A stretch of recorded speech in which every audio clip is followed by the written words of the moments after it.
Brownie ലവേഴ്സാണ് നിങ്ങളെങ്കിൽ എന്തായാലും try ചെയ്ത് നോക്കണേ. അതിന് വേണ്ടിയിട്ട് ഒരു 100 ഗ്രാം ബട്ടർ എടുത്ത് ഒന്ന് മെൽറ്റ് ചെയ്തെടുത്തിട്ടുണ്ട്. ആ ഒരു ചൂടിൽ തന്നെ നമ്മുടെ ഡാർക്ക് ചോക്ലേറ്റും ഒന്ന് മെൽറ്റ് ആയിക്കോളും. ഇൻ കേസ് മെൽറ്റ് ആയിട്ടില്ല എന്നുണ്ടെങ്കിൽ ഒന്നും കൂടെ ഒന്ന് ചെറുതായിട്ടൊന്ന് ചൂടാക്കിയാൽ മതി കേട്ടോ. അങ്ങനെ ഇതൊക്കെ ഒന്ന് റെഡി ആയിട്ട് കിട്ടിയിട്ടുണ്ട്. ഇതിനകത്ത് ഫ്രൂട്ടും നട്ടും കൂടെ ഉള്ളത് കൊണ്ട് അതിങ്ങനെ ഒന്ന് മെൽറ്റ് ആകാണ്ട് കിടപ്പുണ്ടായിരുന്നു കേട്ടോ. എന്നിട്ട് പഞ്ചസാര 1 കപ്പ് എടുത്തിട്ടുണ്ട്. അത് പൊടിച്ചതിനകത്തോട്ട് 3 മുട്ടയും കുറച്ച് വാനില എസൻസും കൂടെ ചേർത്തിട്ട് ഒന്ന് മിക്സ് ചെയ്ത് വെച്ചിട്ടുണ്ട്.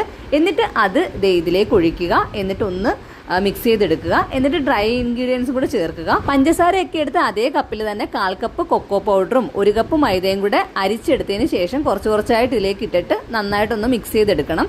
എന്നിട്ട് ബട്ടറൊക്കെ തേച്ച കേക്ക് ട്രേയിലേക്ക് അത് ഒഴിച്ചു കൊടുക്കുക. പ്രീ ഹീറ്റ് ചെയ്ത് വെച്ച ചീനിച്ചട്ടിക്കകത്തിലോട്ടാണ് ഈ കേക്ക് ട്രേ വെച്ചേക്കുന്നത്. ഇതൊരു 40 മിനിറ്റ് വെച്ചാൽ മതിയായിരുന്നു. ഞാനൊരു 10 മിനിറ്റും കൂടെ എക്സ്ട്രാ വെച്ചതുകൊണ്ട് തന്നെ അതിന്റെ സൈഡ് ഭാഗം ചെറുതായിട്ടൊന്ന് ഹാർഡായിട്ടുണ്ട് കേട്ടോ. പക്ഷെ നടുക്കത്തെ പോർഷനൊക്കെ നല്ല സോഫ്റ്റ് ആയിട്ട് കിട്ടിയിട്ടുണ്ട്. ഞാൻ ഈ ബ്രൗണി കഴിക്കുമ്പോൾ എനിക്ക് അത്ര ഇഷ്ടമൊന്നും അല്ലായിരുന്നു കേട്ടോ. പിന്നെ ഈ എലൈറ്റിന്റെ ബ്രൗണി കിട്ടി തുടങ്ങിയതിന് ശേഷമാണ് ഞാൻ ഇതിന്റെ ഒരു ഫാനായി മാറിയത്. അന്ന് തൊട്ട് ഇങ്ങനെ വിചാരിച്ചിരിക്കുകയായിരുന്നു ഒന്ന് ഉണ്ടാക്കി നോക്കണമെന്ന്. പിന്നെ കുറച്ച് മെനക്കെട്ട പരിപാടിയാണെന്ന് വിചാരിച്ച് ഞാൻ ഉണ്ടാക്കാതിരുന്നായിരുന്നു കേട്ടോ. പക്ഷെ ഉണ്ടാക്കിയപ്പോൾ മനസ്സിലായി ഇത്ര ഈസി ആണെന്ന്. എന്തായാലും എല്ലാവരും ഒന്ന് ട്രൈ ചെയ്ത് നോക്കുക. ഇഷ്ടപ്പെട്ട സബ്സ്ക്രൈബ് ചെയ്യാനും ലൈക്ക് ചെയ്യാനും മറക്കണ്ടായേ.